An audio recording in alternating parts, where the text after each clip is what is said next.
اعوذ باللہ من الشیطان الرجیم، بسم اللہ الرحمن الرحیم۔ رائل یو ٹی وی کی طرف سے السلام علیکم۔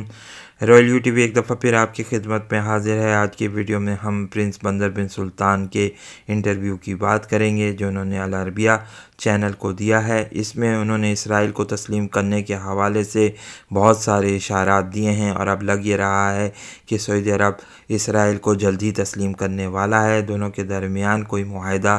طے پانے والا ہے، اس پر بات ہوگی۔ اس کے علاوہ حضرت امام مہدی علیہ السلام کی آمد اور ان کی سیرت و صفات کے متعلق کچھ احادیث بیان کریں گے۔ پھر ہم دجال کے حوالے سے بھی کچھ بات کریں گے تاکہ آپ کو مزید پتہ چل سکے کہ سعودی حکومت جس راہ پر چل رہی ہے وہ کس طریقے سے دجال کے راستے کی طرف آتی ہے۔ آپ لوگوں سے گزارش ہے کہ ہمارے چینل کو سبسکرائب کرنے کے ساتھ ساتھ بیل آئیکن کو بھی ہٹ کریں تاکہ آپ لوگوں کو ہماری ویڈیوز کے متعلق نوٹیفیکیشنز مل سکیں۔ ہم گاہے بگاہے مختلف ویڈیوز میں یہ بات کہہ چکے ہیں کہ سعودی حکومت اور اسرائیل کی ریاستیں دونوں سسٹر اسٹیٹس ہیں، یعنی یہ دونوں بہنیں ہیں۔ یہ چھپی ہوئی وہ بہنیں ہیں جنہوں نے کافی عرصے تک اپنے تعلقات کو چھپائے رکھا ہے، لیکن اب آہستہ آہستہ لگ ہی رہا ہے، دن بدن یہ محسوس ہو رہا ہے کہ یہ دونوں ریاستیں ایک دوسرے کے قریب مزید آتی جا رہی ہیں، اور ان کا جو ایک خفیہ تعلقات تھے وہ اب دنیا کے سامنے بھی پیش ہونے والے ہیں۔ اس حوالے سے اگر دیکھا جائے تو پرنس بندر بن سلطان نے العربیہ چینل کو ایک انٹرویو دیا جو 3 حصوں میں ریلیز کیا گیا ہے۔ اس انٹرویو میں انہوں نے یہ بات کہی کہ پیلسٹینین اتھارٹی، فلسطینی لیڈرشپ بنیادی طور پر ناکام ہو چکی ہے۔ انہوں نے کسی طور پر بھی فلسطینی کاز کی کوئی بھی حمایت کرنے کا جو فیصلہ کیا تھا وہ بالکل غلط ثابت ہوا ہے، اور ساتھ ہی ساتھ انہوں نے ترکی اور ایران پر بھی شدید تنقید کی ہے اور کہا ہے کہ یہ لوگ اس وقت فلسطینی کاز کو ہائی جیک کر چکے ہیں۔ بہرحال اس حوالے سے کافی انہوں نے اشارات دیے ہیں کہ اب لگ یہ رہا ہے کہ سعودی عرب اسرائیل کو تسلیم کرنے والا ہے۔ بہت سارے لوگ اس انٹرویو کو بڑا اچھا کہہ رہے ہیں، لیکن اگر اس کے ڈیپ انالیسس کر کے بتایا جائے، ایک گہرا تجزیہ کیا جائے تو محسوس یہ ہوتا ہے کہ پرنس بندر بن سلطان نے یہ کہا ہے کہ ہم اسرائیل کو جلدی تسلیم کرنے والے ہیں، اور بحرین اور UAE کے حوالے سے انہوں نے اس بات کا اشارہ بھی دیا کہ اب حقیقتاً لگ یہ رہا ہے کہ انہوں نے بالکل صحیح فیصلہ کیا ہے۔ اس حوالے سے مختلف اخبارات مختلف خبریں دے رہے ہیں، لیکن یہ بات ثابت ہوتی ہے کہ پرنس بندر بن سلطان جو ایک زمانے میں مغرب کے بہت قریب رہ چکے ہیں، اگر تھوڑی سی ان کی شخصیت کے متعلق بات کی جائے تو محسوس یہ ہوتا ہے کہ پرنس بندر بن سلطان چونکہ امریکہ میں ایک طویل عرصے تک سفیر رہے، قریباً 20 سال کا عرصہ یہ بنتا ہے، اور ایک زمانے میں ان کو بندر بن بش بھی کہا جاتا تھا کیونکہ یہ صدر بش کے اتنے قریب سمجھے جاتے تھے کہ ان کو ان کی تمام باتوں کا جو مڈل ایسٹ کے حوالے سے ہوتی تھی وہ پتہ ہوتا تھا۔ اگر پرنس بندر بن سلطان کی تھوڑی سی شخصیت کے حوالے سے بات کی جائے تو یہ ایک ایتھوپیائی کنیز سے پیدا ہوئے ہیں۔ یہ وہ کنیز تھی، یہ وہ ملازم عورت تھی جو ان کے محل میں کام کرتی تھی۔ ان کے والد سے جو پھر اس کے تعلقات پیدا ہوئے اور پھر جس سے بندر بن سلطان پیدا ہوئے، لیکن چونکہ ان کا رائل فیملی سے تعلق نہیں تھا اس لیے ان کو بڑی مشکلات درپیش آئیں اپنی زندگی کے ابتدائی ایام میں کہ سعودی حکومت ان کو تسلیم کر لے، لیکن بہرحال پھر ان کو بعد میں پرنس تسلیم کر لیا گیا، اور انہوں نے اپنی ذاتی قابلیت کی بنیاد پر سعودی حکومت میں اپنی جگہ بنائی ہے۔ اس حوالے سے ان کے کارنامے بڑے مشہور ہیں۔ انہوں نے بہت سارے مواقع پر امریکہ کے ساتھ مل کر اور دیگر مغربی ممالک کے ساتھ مل کر مسلمانوں کی جاسوسی بھی کی ہے، اور کافی حد تک مسلمانوں کو نقصان بھی پہنچایا ہے۔ اگر اس حوالے سے دیکھا جائے تو کچھ عرصے پہلے ان کا وہ انٹرویو شائع ہوا تھا جس میں انہوں نے یہ بات کہی تھی کہ اگر سعودی حکومت کرپشن کر بھی رہی ہے تو کیا فرق پڑتا ہے، اگر ہم نے 500 400 یا 600 بلین ڈالر کی اگر ہم نے کوئی کھا بھی لیے ہیں تو اس سے کیا فرق پڑتا ہے، جس سے انہوں نے یہ بات تسلیم کری تھی کہ سعودی حکومت میں بڑے پیمانے پر کرپشن پائی جاتی ہے۔ اب اگر بات کریں اس حوالے سے تو رسول اللہ صلی اللہ علیہ وسلم کی حدیث بڑی امپورٹنٹ ہو جاتی ہیں، کیونکہ اس میں رسول اللہ صلی اللہ علیہ وسلم نے نجدی قبائل کے متعلق صاف اشارہ کیا تھا۔ کچھ لوگ آئے تھے، ہم آپ کو پڑھ کے سناتے ہیں جس میں یہ بات لکھی گئی ہے۔ صحیح بخاری کی یہ حدیث ہے، اس کو پڑھتے ہیں اور دیکھتے ہیں اس میں کیا لکھا ہے۔ آئیے کوشش کرتے ہیں کہ کیا لکھا ہے۔ رسول اللہ صلی اللہ علیہ وسلم نے یہ کہا، یہ آپ پڑھ سکتے ہیں۔ حدیث نمبر 7092 بخاری شریف کی حدیث والیوم 8 میں آپ کو مل جائے گی۔ نبی اکرم صلی اللہ علیہ وسلم کا فرمانا کہ فتنہ مشرق کی طرف سے اٹھے گا۔ ہم سے عبداللہ بن محمد مسندی نے بیان کیا،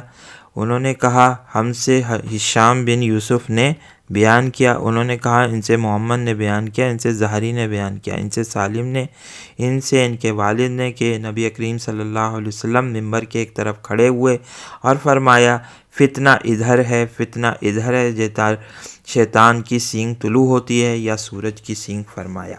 بہرحال یہ بات اگر دیکھیں، اگر ہم مدینہ منورہ کو دیکھیں نقشے میں، کوشش کر کے آپ کو نقشے میں بتاتے ہیں، یہاں مدینہ منورہ ہے۔ اس کا علاقے میں اگر اس کی اسٹریٹ میں دیکھا جائے تو نجد کا علاقہ پایا جاتا ہے، اس لیے یہی رسول اللہ صلی اللہ علیہ وسلم نے کہا کہ اس علاقے سے ہی جو ہے فتنے کا ظہور ہوگا۔ اس حوالے سے ہم اگر دیکھا جائے تو ہم نے یہ بات کہی تھی کہ دونوں بڑے فتنوں کا تعلق جو موجودہ اس وقت سعودی عرب میں پائے جاتے ہیں، یعنی ابن سعود جو فرسٹ سعودی اسٹیٹ قائم ہوئی تھی اور محمد بن عبد الوہاب، ان دونوں کا جو تعلق تھا وہ اس علاقے سے تھا، یعنی نجدی قبائل سے تھا۔ آئیے ہم مزید پڑھتے ہیں۔ ہم سے قتیبہ بن سعید نے بیان کیا، ہم سے لیس نے بیان کیا، ان سے نافع نے اور ان سے ابن عمر نے کہا کہ انہوں نے نبی کریم صلی اللہ علیہ وسلم سے سنا، حضرت صلی اللہ علیہ وسلم مشرق کی طرف رخ کیے ہوئے تھے اور فرما رہے تھے کہ آگاہ ہو جاؤ، فتنہ اس طرف ہے جدھر سے شیطان کا سینگ طلوع ہوتا ہے۔ یہاں سے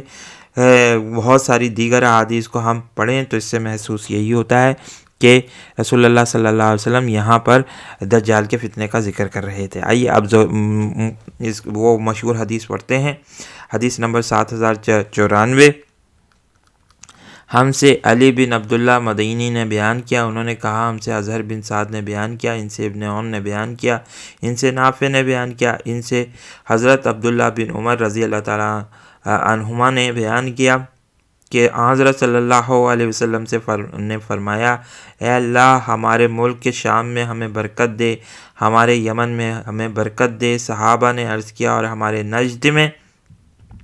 حضرت صلی اللہ علیہ وسلم نے پھر فرمایا، اے اللہ ہمارے شام میں برکت دے، ہمارے یمن میں ہمیں برکت دے۔ صحابہ نے عرض کیا اور ہمارے نجد میں؟ میرا گمان ہے کہ حضور صلی اللہ علیہ وسلم نے تیسری مرتبہ فرمایا، وہاں زلزلے اور فتنے ہیں اور وہاں شیطان کا سینگ طلوع ہوگا۔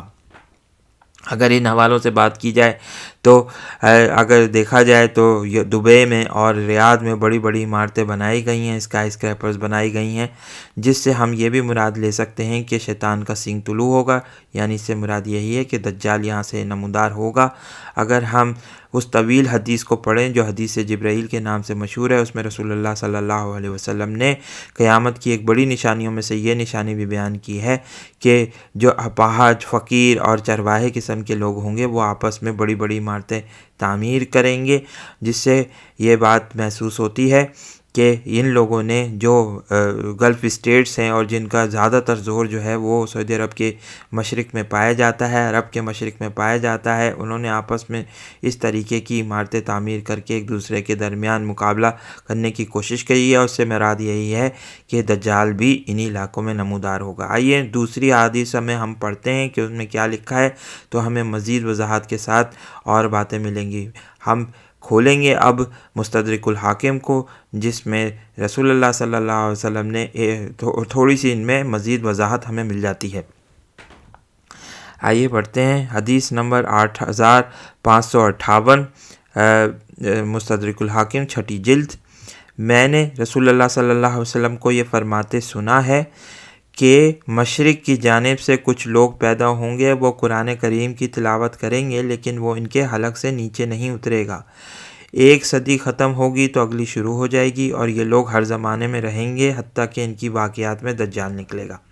اب یہ بات محسوس ہوتی ہے کہ خوارج کا تعلق بھی چونکہ اسی علاقے سے تھا اور پھر مزید ادھر علاقے فتنے ہوئے، یہیں ردہ وارز بھی لڑی گئیں اور دیگر دوسرے جو بڑے بڑے فتنے تھے وہ یہیں پیدا ہوئے۔ محمد بن وہاب اور ابن سعود بھی یہیں پیدا ہوئے، سعودی ریاست کا قیام بھی یہیں ہوا، اور اس وقت جو گلف اسٹیٹس ہیں وہ بھی اسی علاقے میں ہیں۔ تو اس سے محسوس یہی ہوتا ہے کہ جو رسول اللہ صلی اللہ علیہ وسلم نے بات کہی نجد کے متعلق وہ یہی ہے۔ بہت سارے لوگ عراق کو نجد کہتے ہیں، حتیٰ کہ یہ بات قطعی طور پر غلط ہے، کیونکہ رسول اللہ صلی اللہ علیہ وسلم نے واضح طور پر یہ بات اپنی حدیث میں فرمائی ہے کہ دجال عراق اور شام کے درمیان کے علاقے میں پیدا ہوگا۔ اس سے بات یہ مراد صحیح ہے، ہم یہ لے سکتے ہیں کہ رسول اللہ صلی اللہ علیہ وسلم نے عراق کا لفظ استعمال کیا، اور یہی لفظ جو ہے مستعمل تھا۔ نجد کا علاقہ جو ہے وہ عرب کے مشرقی حصے کو ہی کہا جاتا تھا، یعنی موجودہ سعودی عربیہ کی اگر ہم بات کریں تو اس کے مشرقی حصے کو ہی کہا جاتا تھا۔ اگر تاریخی طور پر دیکھا جائے، یہ سعودی عرب کا پرانا نقشہ ہم آپ کو دکھا رہے ہیں، یہ ریڈ سی کے ساتھ ساتھ جتنا علاقہ چلتا ہے اس کو حجاز کہا جاتا تھا۔ جو نیچے کا حصہ تھا وہ یمن کا حصہ کہلاتا تھا، اور پھر جو مشرق یہ سارا حصہ ہوتا تھا یہ بنیادی طور پر نجد کا علاقہ تھا۔ طبقات ابن سعد میں ایک مشہور روایت رسول اللہ صلی اللہ علیہ وسلم کے بعثت سے قبل کی ہمیں ملتی ہے، جب رسول اللہ صلی اللہ علیہ وسلم نے تعمیر کعبہ میں حصہ لیا تھا، بلکہ قریش کی رہنمائی کری تھی، وہاں میں یہ عبادات بڑی خوبصورت انداز میں ایک روایت ملتی ہے کہ اس میں رسول اللہ صلی اللہ علیہ وسلم نے ایک نجدی کو تعمیر کعبہ میں شرکت کرنے سے روک دیا تھا۔ اس سے مراد یہی ہے کہ رسول اللہ صلی اللہ علیہ وسلم کو اللہ تعالیٰ نے اس زمانے میں بھی اتنی بصیرت عطا کری تھی، جس سے یہ بات ثابت ہوتی ہے کہ نجدیوں کا جو اندر ان کے فتنہ اور شر ہے وہ رسول اللہ صلی اللہ علیہ وسلم کو بعثت سے قبل بھی، نبوت کے نزول سے قبل بھی جو ہے وہ پتہ تھا۔ یہاں ہم یہ اس بات کی وضاحت کرتے چلیں کہ رسول اللہ صلی اللہ علیہ وسلم اس وقت بھی نبی تھے، بہرحال ان پر جو ہے بعثت کا آغاز نہیں ہوا تھا، وحی کا آنا آغاز نہیں ہوتا، لیکن رسول اللہ صلی اللہ علیہ وسلم جو ہیں اگر دیگر حدیث کو پڑھا جائے تو اس سے ہمیں صاف بات محسوس ہوتی ہے کہ رسول اللہ صلی اللہ علیہ وسلم اس وقت بھی نبی تھے جب آدم علیہ السلام کو بنایا جا رہا تھا۔ تو بہرحال ہم ٹاپک کی طرف دوبارہ آتے ہیں اور دیکھتے ہیں کہ مزید احادیث میں کیا لکھا ہے۔ اگر ہم حدیث نمبر 8611 کی طرف جائیں گے تو ہمیں مزید جو ہے اس کتاب میں ہی مزید وضاحت کے ساتھ اور حدیث ملتی ہیں، اور میں نے رسول اللہ صلی اللہ علیہ وسلم کو حدیث نمبر 8611 کو پڑھتے ہیں، اور میں نے حضور اکرم صلی اللہ علیہ وسلم کو یہ بھی فرماتے سنا ہے کہ اس کی طرف سے ایک کذاب نکلے گا۔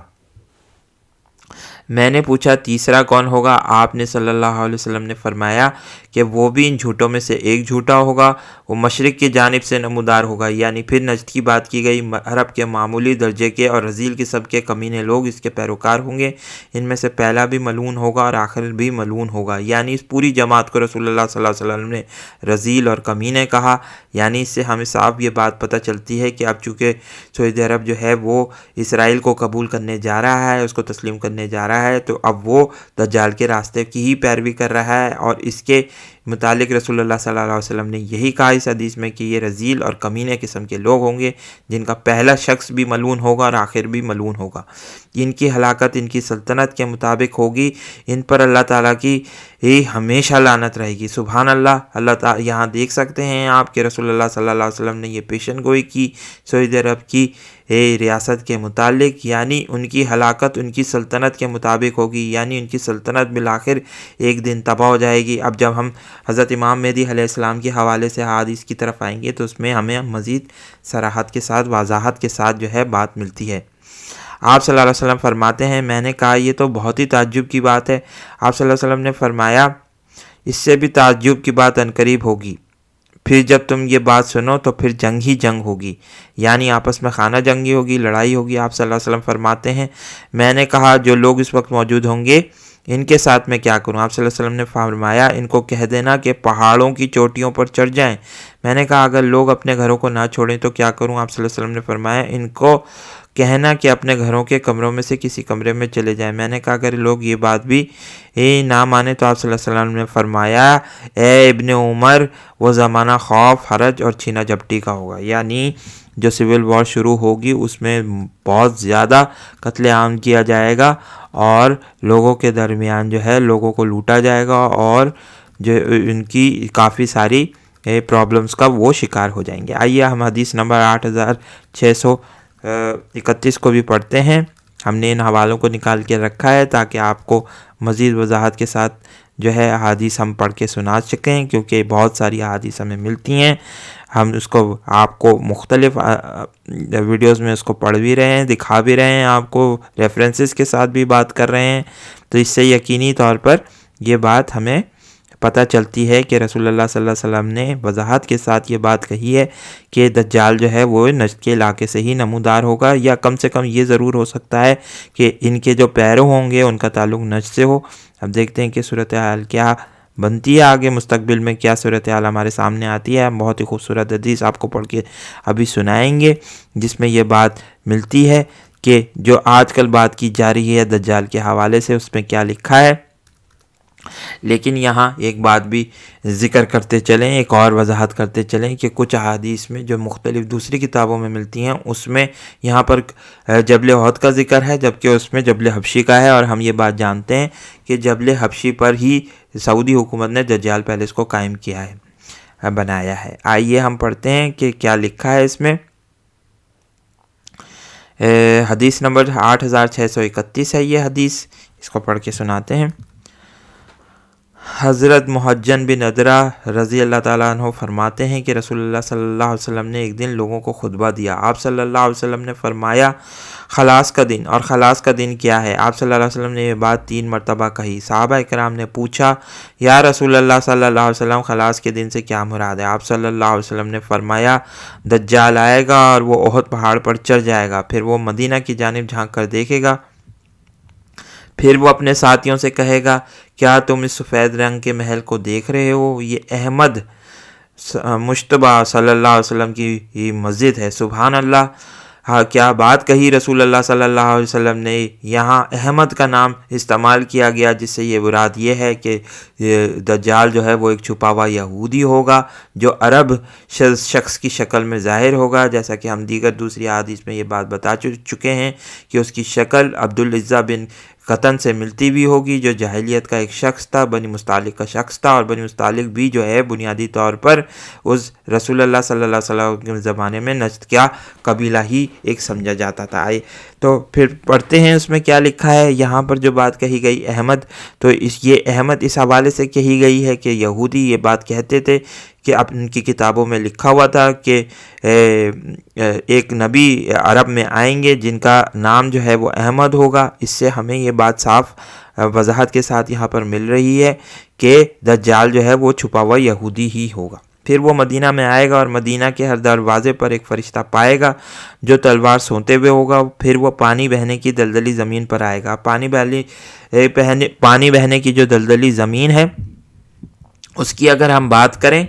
تو ہمیں یہ بات ہمیں ملتی ہے کہ یہ خیبر کا علاقہ ہے۔ ہم نے اس کو پہلے بھی آپ کو وضاحت کے ساتھ سمجھایا ہے کہ یہ علاقہ جو ہے جو سوامس پائے جاتے ہیں، جو والکینک ایکٹیویٹی جہاں زیادہ ہوتی ہے مدینہ کے باہر، وہ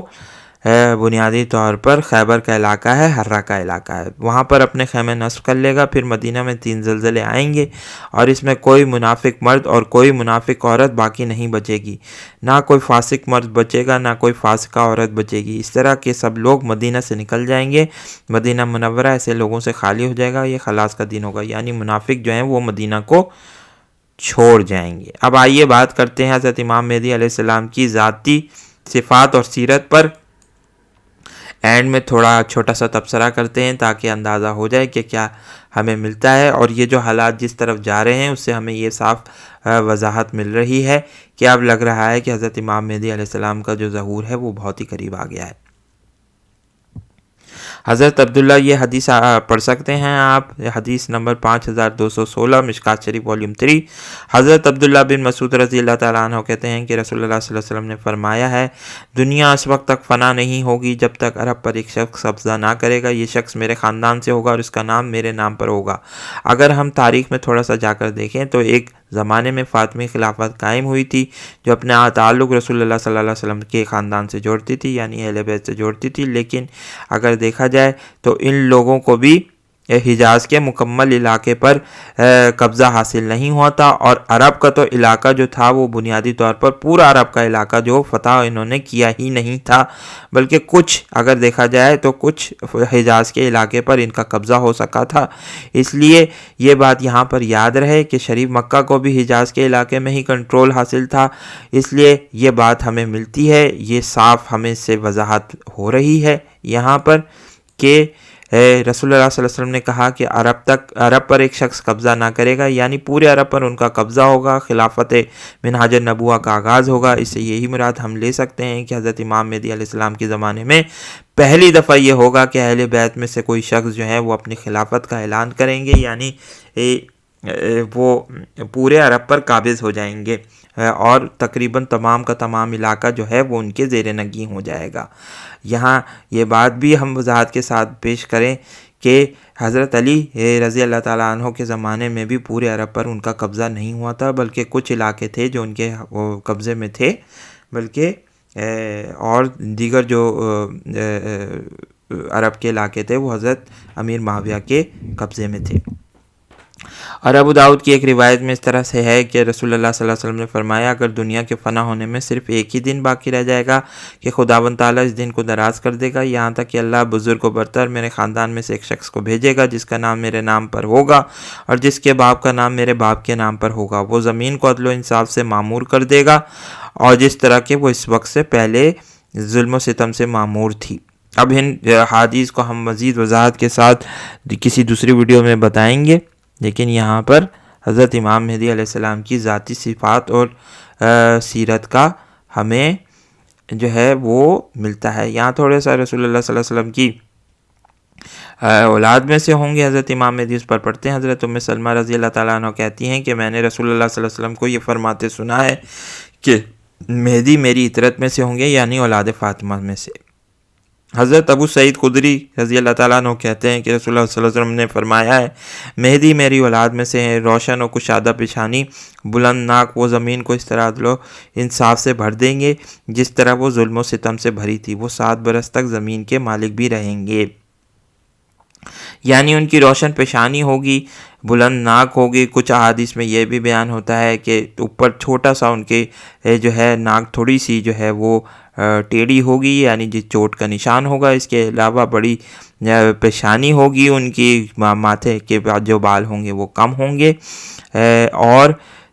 کچھ حدیث میں یہ بھی ملتا ہے کہ ان کی دانتوں میں خلا ہوگا، گو کہ یہ شیعہ حضرات سے یہ روایات زیادہ ہمیں ملتی ہیں۔ حضرت امام مہدی علیہ السلام کی ثقافت۔ حضرت ابو سعید خدری رضی اللہ تعالیٰ فرماتے ہیں کہ نبی صلی اللہ علیہ وسلم نے مدینہ کے مہدی کے واقعے کے سلسلے میں فرمایا، مہدی کے پاس ایک شخص آئے گا اور کہے گا کہ مجھ کو دو، مہدی اس کو